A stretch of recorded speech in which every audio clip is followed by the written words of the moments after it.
Assalamualaikum warahmatullahi wabarakatuh. Jadi di sini kami dari kelompok F akan menganalisis transaksi pada bab 2. Sebelum itu izinkan kami memperkenalkan diri terlebih dahulu.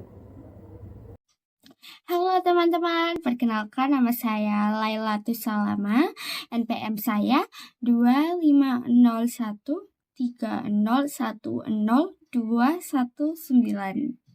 Perkenalkan, nama saya Ramadina Saifu Zakia dengan PM 250130100233. Halo, perkenalkan nama saya Kirania Zahra dengan NPM 25013010236. Perkenalkan, nama saya Safa Nailah Arinka dengan NPM 25013010254. Perkenalkan, nama saya Alfiana Catherine Santoso, biasa dipanggil Fiona. NPM saya 25013010258. Pada bab 1, pada transaksi solusionet bulan November, dicatat menggunakan sistem persamaan akuntansi. Hal tersebut tidak efisien bagi perusahaan yang memiliki ribuan bahkan jutaan transaksi per harinya. Sistem akuntansi yang dirancang untuk menunjukkan kenaikan dan penurunan disebut sistem akun. Suatu akun bentuk sederhana memiliki 3 bagian. Yang pertama yaitu judul, untuk tempat nama elemen perusahaan. Yang kedua ada tempat akun kenaikan dan tempat akun penurunan.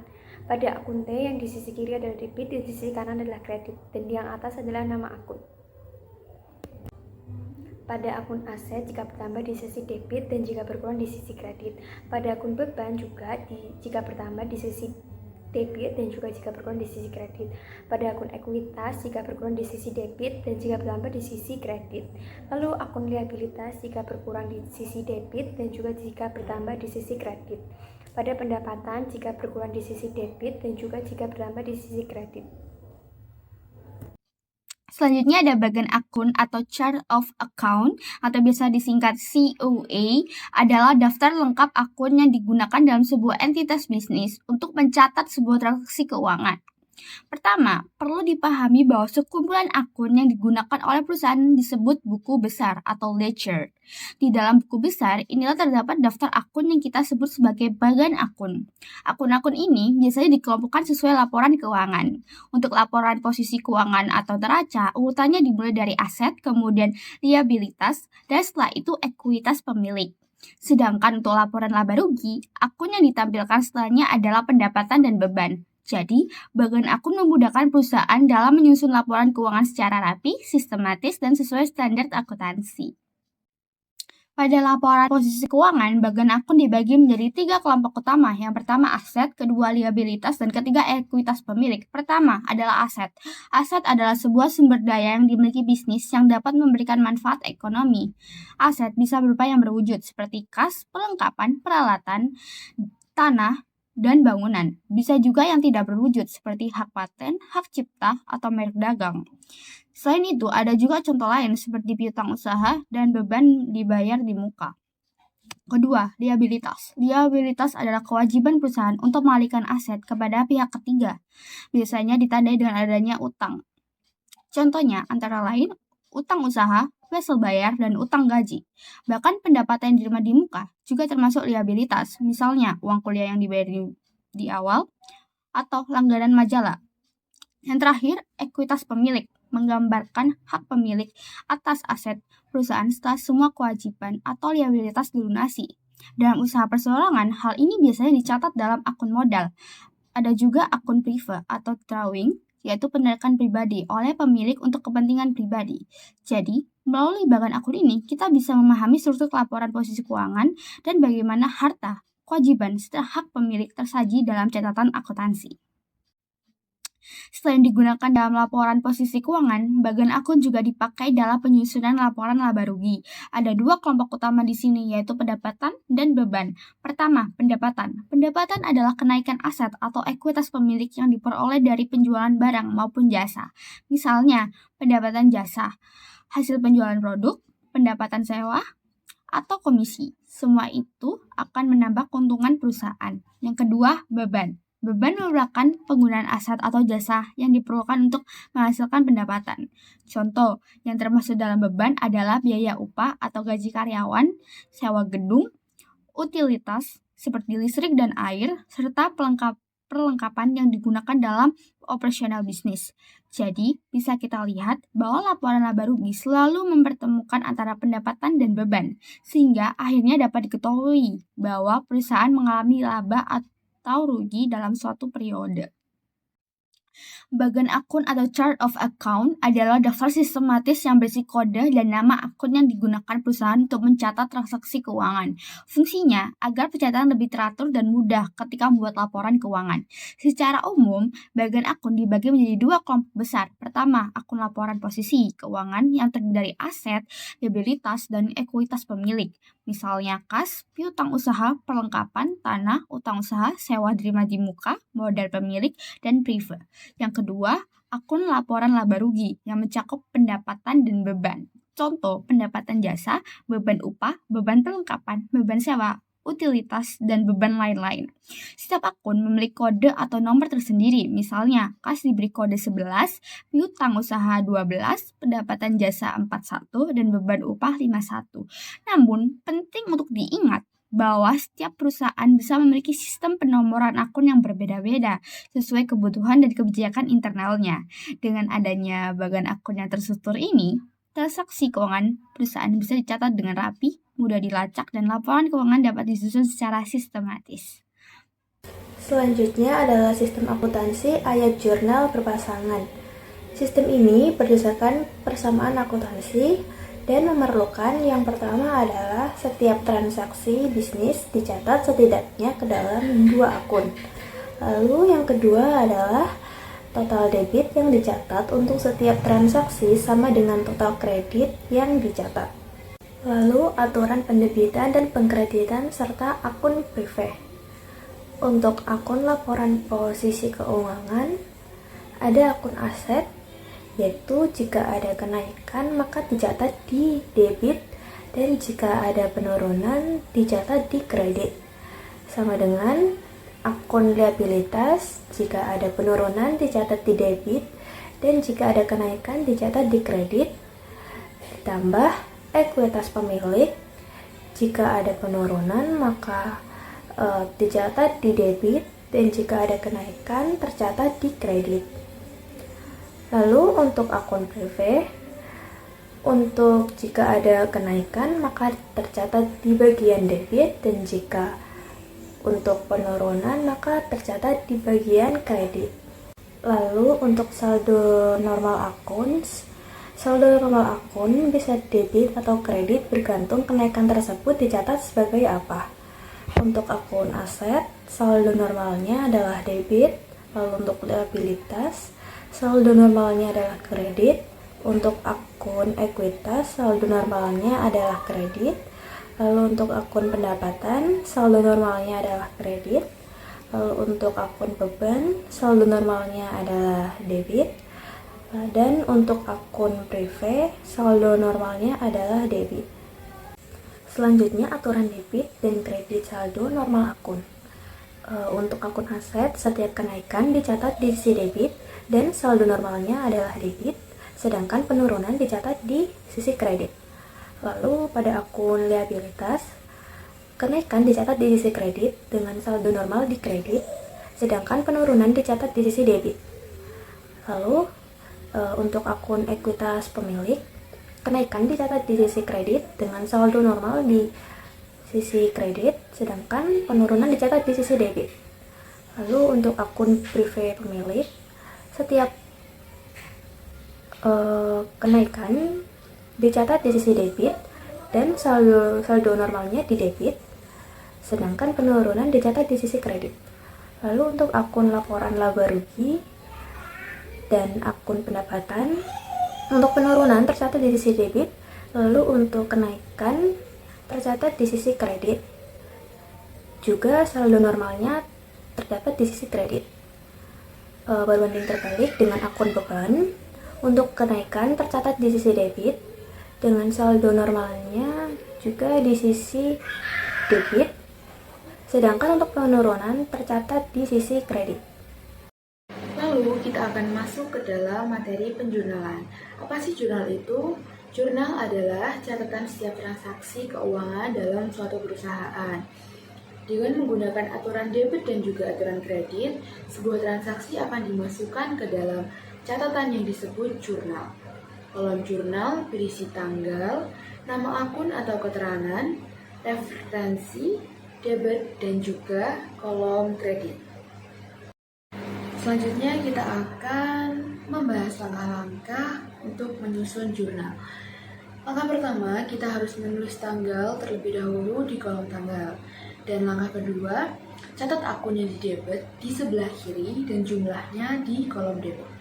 Langkah ketiga, tulis akun yang di kredit agak menjorok ke kanan dengan jumlahnya di kolom kredit juga.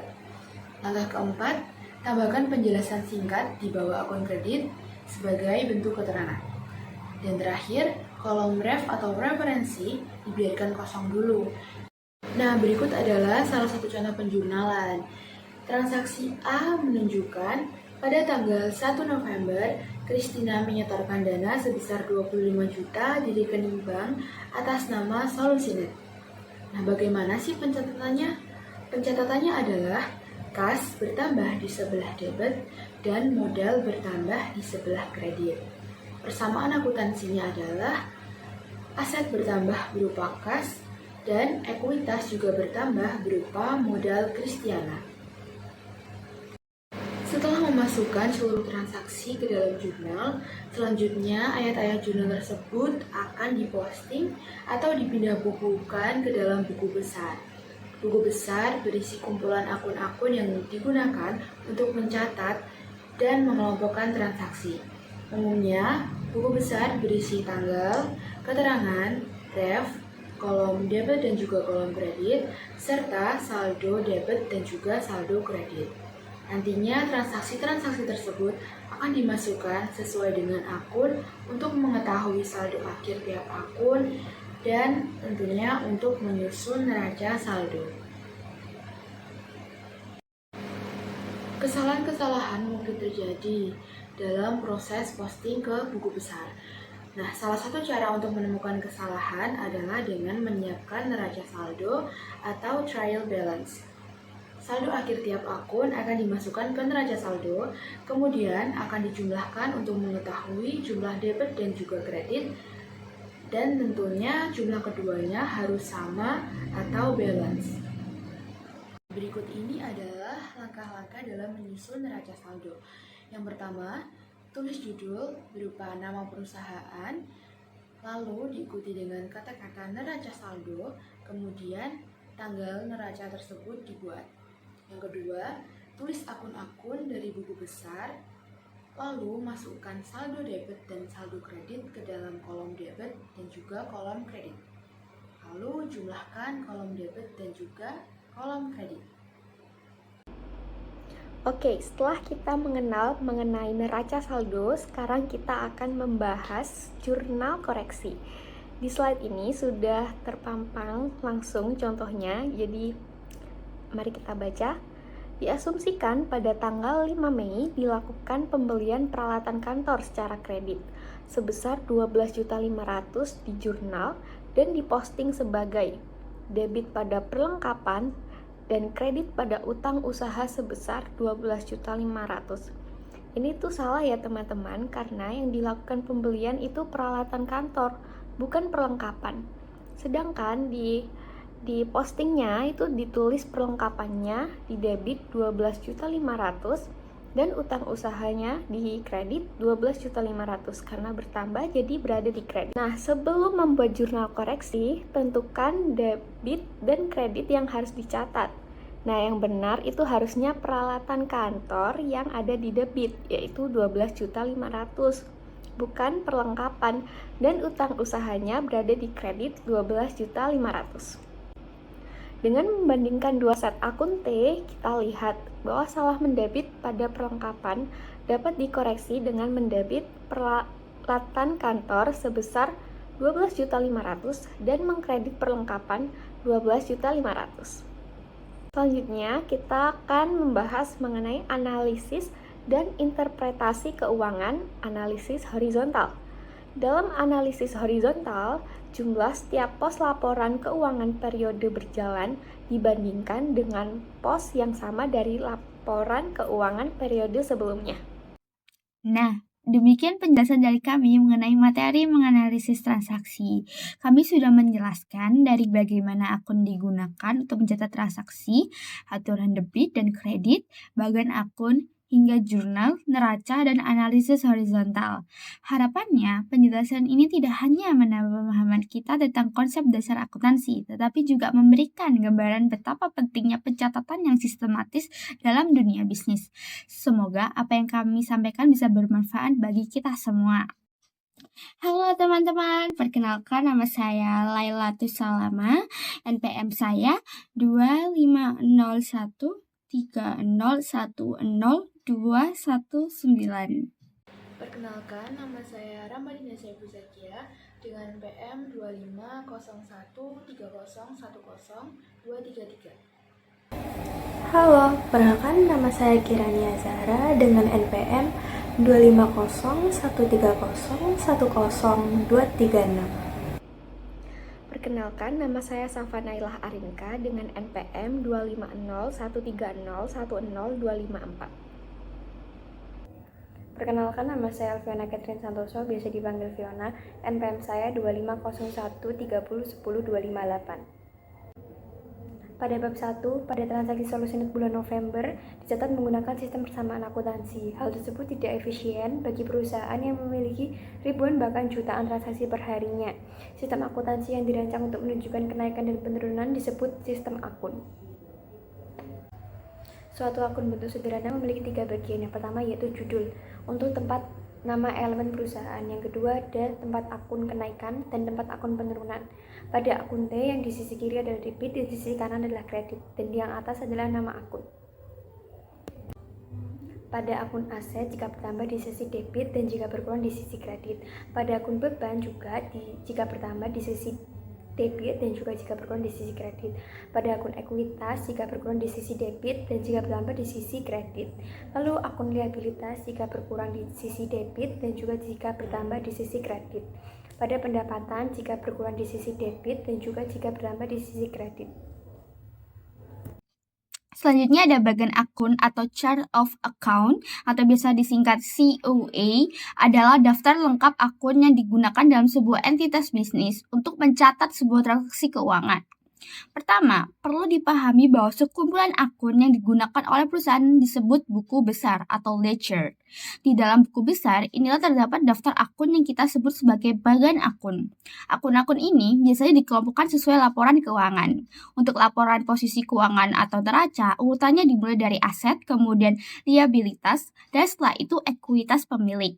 Sedangkan untuk laporan laba rugi, akun yang ditampilkan setelahnya adalah pendapatan dan beban. Jadi, bagian akun memudahkan perusahaan dalam menyusun laporan keuangan secara rapi, sistematis, dan sesuai standar akuntansi. Pada laporan posisi keuangan, bagian akun dibagi menjadi 3 kelompok utama. Yang pertama aset, kedua liabilitas, dan ketiga ekuitas pemilik. Pertama adalah aset. Aset adalah sebuah sumber daya yang dimiliki bisnis yang dapat memberikan manfaat ekonomi. Aset bisa berupa yang berwujud seperti kas, perlengkapan, peralatan, tanah, dan bangunan. Bisa juga yang tidak berwujud seperti hak paten, hak cipta, atau merek dagang. Selain itu, ada juga contoh lain seperti piutang usaha dan beban dibayar di muka. Kedua, liabilitas. Liabilitas adalah kewajiban perusahaan untuk mengalihkan aset kepada pihak ketiga. Biasanya ditandai dengan adanya utang. Contohnya antara lain utang usaha, wesel bayar, dan utang gaji. Bahkan pendapatan yang diterima di muka juga termasuk liabilitas, misalnya uang kuliah yang dibayar di awal, atau langganan majalah. Yang terakhir, ekuitas pemilik, menggambarkan hak pemilik atas aset perusahaan setelah semua kewajiban atau liabilitas dilunasi. Dalam usaha perseorangan, hal ini biasanya dicatat dalam akun modal. Ada juga akun prive atau drawing, yaitu penerimaan pribadi oleh pemilik untuk kepentingan pribadi. Jadi, melalui bagian akun ini, kita bisa memahami struktur laporan posisi keuangan dan bagaimana harta, kewajiban, serta hak pemilik tersaji dalam catatan akuntansi. Selain digunakan dalam laporan posisi keuangan, bagian akun juga dipakai dalam penyusunan laporan laba rugi. Ada 2 kelompok utama di sini, yaitu pendapatan dan beban. Pertama, pendapatan. Pendapatan adalah kenaikan aset atau ekuitas pemilik yang diperoleh dari penjualan barang maupun jasa. Misalnya, pendapatan jasa. hasil penjualan produk, pendapatan sewa, atau komisi. Semua itu akan menambah keuntungan perusahaan. Yang kedua, beban. Beban merupakan penggunaan aset atau jasa yang diperlukan untuk menghasilkan pendapatan. Contoh yang termasuk dalam beban adalah biaya upah atau gaji karyawan, sewa gedung, utilitas seperti listrik dan air, serta perlengkapan yang digunakan dalam operasional bisnis. Jadi, bisa kita lihat bahwa laporan laba rugi selalu mempertemukan antara pendapatan dan beban, sehingga akhirnya dapat diketahui bahwa perusahaan mengalami laba atau rugi dalam suatu periode. Bagian akun atau chart of account adalah daftar sistematis yang berisi kode dan nama akun yang digunakan perusahaan untuk mencatat transaksi keuangan. Fungsinya agar pencatatan lebih teratur dan mudah ketika membuat laporan keuangan. Secara umum, bagian akun dibagi menjadi dua kelompok besar. Pertama, akun laporan posisi keuangan yang terdiri dari aset, liabilitas, dan ekuitas pemilik. Misalnya kas, piutang usaha, perlengkapan, tanah, utang usaha, sewa terima di muka, modal pemilik, dan prive. Yang kedua, akun laporan laba rugi yang mencakup pendapatan dan beban. Contoh, pendapatan jasa, beban upah, beban perlengkapan, beban sewa, utilitas, dan beban lain-lain. Setiap akun memiliki kode atau nomor tersendiri. Misalnya, kas diberi kode 11, piutang usaha 12, pendapatan jasa 41, dan beban upah 51. Namun, penting untuk diingat bahwa setiap perusahaan bisa memiliki sistem penomoran akun yang berbeda-beda sesuai kebutuhan dan kebijakan internalnya. Dengan adanya bagian akun yang terstruktur ini, transaksi keuangan perusahaan bisa dicatat dengan rapi, mudah dilacak, dan laporan keuangan dapat disusun secara sistematis. Selanjutnya adalah sistem akuntansi ayat jurnal berpasangan.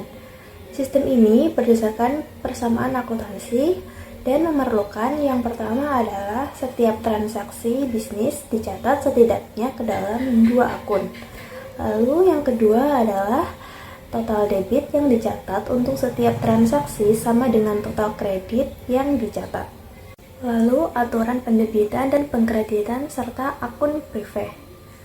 Untuk akun laporan posisi keuangan, ada akun aset, yaitu jika ada kenaikan maka dicatat di debit dan jika ada penurunan dicatat di kredit. Sama dengan akun liabilitas, jika ada penurunan dicatat di debit dan jika ada kenaikan dicatat di kredit. Ditambah ekuitas pemilik, jika ada penurunan maka dicatat di debit dan jika ada kenaikan tercatat di kredit. Lalu untuk akun prive, untuk jika ada kenaikan maka tercatat di bagian debit dan jika untuk penurunan maka tercatat di bagian kredit. Lalu untuk saldo normal akun bisa debit atau kredit bergantung kenaikan tersebut dicatat sebagai apa. Untuk akun aset, saldo normalnya adalah debit, lalu untuk liabilitas, saldo normalnya adalah kredit. Untuk akun ekuitas, saldo normalnya adalah kredit. Lalu untuk akun pendapatan, saldo normalnya adalah kredit. Lalu untuk akun beban, saldo normalnya adalah debit. Dan untuk akun prive, saldo normalnya adalah debit. Selanjutnya aturan debit dan kredit saldo normal akun. Untuk akun aset, setiap kenaikan dicatat di sisi debit dan saldo normalnya adalah debit, sedangkan penurunan dicatat di sisi kredit. Lalu pada akun liabilitas, kenaikan dicatat di sisi kredit dengan saldo normal di kredit, sedangkan penurunan dicatat di sisi debit. Lalu untuk akun ekuitas pemilik, kenaikan dicatat di sisi kredit dengan saldo normal di sisi kredit, sedangkan penurunan dicatat di sisi debit. Lalu untuk akun prive pemilik, setiap kenaikan dicatat di sisi debit dan saldo normalnya di debit, sedangkan penurunan dicatat di sisi kredit. Lalu untuk akun laporan laba rugi dan akun pendapatan, untuk penurunan tercatat di sisi debit, lalu untuk kenaikan tercatat di sisi kredit. Juga saldo normalnya terdapat di sisi kredit. Berbanding terbalik dengan akun beban, untuk kenaikan tercatat di sisi debit, dengan saldo normalnya juga di sisi debit, sedangkan untuk penurunan tercatat di sisi kredit. Lalu kita akan masuk ke dalam materi penjurnalan. Apa sih jurnal itu? Jurnal adalah catatan setiap transaksi keuangan dalam suatu perusahaan. Dengan menggunakan aturan debit dan juga aturan kredit, sebuah transaksi akan dimasukkan ke dalam catatan yang disebut jurnal. Kolom jurnal berisi tanggal, nama akun atau keterangan, referensi, debit, dan juga kolom kredit. Selanjutnya kita akan membahas langkah-langkah untuk menyusun jurnal. Langkah pertama, kita harus menulis tanggal terlebih dahulu di kolom tanggal. Dan langkah kedua, catat akun yang di debit di sebelah kiri dan jumlahnya di kolom debit. Langkah ketiga, tulis akun yang di kredit agak menjorok ke kanan dengan jumlahnya di kolom kredit juga. Langkah keempat, tambahkan penjelasan singkat di bawah akun kredit sebagai bentuk keterangan. Dan terakhir, kolom ref atau referensi dibiarkan kosong dulu. Nah, berikut adalah salah satu contoh penjurnalan. Transaksi A menunjukkan pada tanggal 1 November, Christina menyetorkan dana sebesar 25 juta di rekening bank atas nama Solusinet. Nah, bagaimana sih pencatatannya? Pencatatannya adalah kas bertambah di sebelah debit dan modal bertambah di sebelah kredit. Persamaan akuntansinya adalah aset bertambah berupa kas dan ekuitas juga bertambah berupa modal Christiana. Setelah memasukkan seluruh transaksi ke dalam jurnal, selanjutnya ayat-ayat jurnal tersebut akan diposting atau dipindah bukukan ke dalam buku besar. Buku besar berisi kumpulan akun-akun yang digunakan untuk mencatat dan mengelompokkan transaksi. Umumnya, buku besar berisi tanggal, keterangan, ref, kolom debit dan juga kolom kredit, serta saldo debit dan juga saldo kredit. Nantinya transaksi-transaksi tersebut akan dimasukkan sesuai dengan akun untuk mengetahui saldo akhir tiap akun dan tentunya untuk menyusun neraca saldo. Kesalahan-kesalahan mungkin terjadi dalam proses posting ke buku besar. Nah, salah satu cara untuk menemukan kesalahan adalah dengan menyiapkan neraca saldo atau trial balance. Saldo akhir tiap akun akan dimasukkan ke neraca saldo, kemudian akan dijumlahkan untuk mengetahui jumlah debit dan juga kredit, dan tentunya jumlah keduanya harus sama atau balance. Berikut ini adalah langkah-langkah dalam menyusun neraca saldo. Yang pertama, tulis judul berupa nama perusahaan, lalu diikuti dengan kata-kata neraca saldo, kemudian tanggal neraca tersebut dibuat. Yang kedua, tulis akun-akun dari buku besar, lalu masukkan saldo debit dan saldo kredit ke dalam kolom debit dan juga kolom kredit. Lalu jumlahkan kolom debit dan juga kolom kredit. Oke, setelah kita mengenal mengenai neraca saldo, sekarang kita akan membahas jurnal koreksi. Di slide ini sudah terpampang langsung contohnya, jadi mari kita baca. Diasumsikan pada tanggal 5 Mei dilakukan pembelian peralatan kantor secara kredit sebesar 12.500.000 di jurnal dan diposting sebagai debit pada perlengkapan dan kredit pada utang usaha sebesar 12.500.000. Ini tuh salah ya teman-teman, karena yang dilakukan pembelian itu peralatan kantor, bukan perlengkapan. Sedangkan di postingnya itu ditulis perlengkapannya di debit 12.500.000 dan utang usahanya di kredit 12.500.000 karena bertambah jadi berada di kredit. Nah, sebelum membuat jurnal koreksi, tentukan debit dan kredit yang harus dicatat. Nah, yang benar itu harusnya peralatan kantor yang ada di debit, yaitu 12.500.000, bukan perlengkapan, dan utang usahanya berada di kredit 12.500.000. Dengan membandingkan dua set akun T, kita lihat bahwa salah mendebit pada perlengkapan dapat dikoreksi dengan mendebit peralatan kantor sebesar 12.500.000 dan mengkredit perlengkapan 12.500.000. Selanjutnya, kita akan membahas mengenai analisis dan interpretasi keuangan, analisis horizontal. Dalam analisis horizontal, jumlah setiap pos laporan keuangan periode berjalan dibandingkan dengan pos yang sama dari laporan keuangan periode sebelumnya. Nah, demikian penjelasan dari kami mengenai materi menganalisis transaksi. Kami sudah menjelaskan dari bagaimana akun digunakan untuk mencatat transaksi, aturan debit dan kredit, bagian akun, hingga jurnal, neraca, dan analisis horizontal.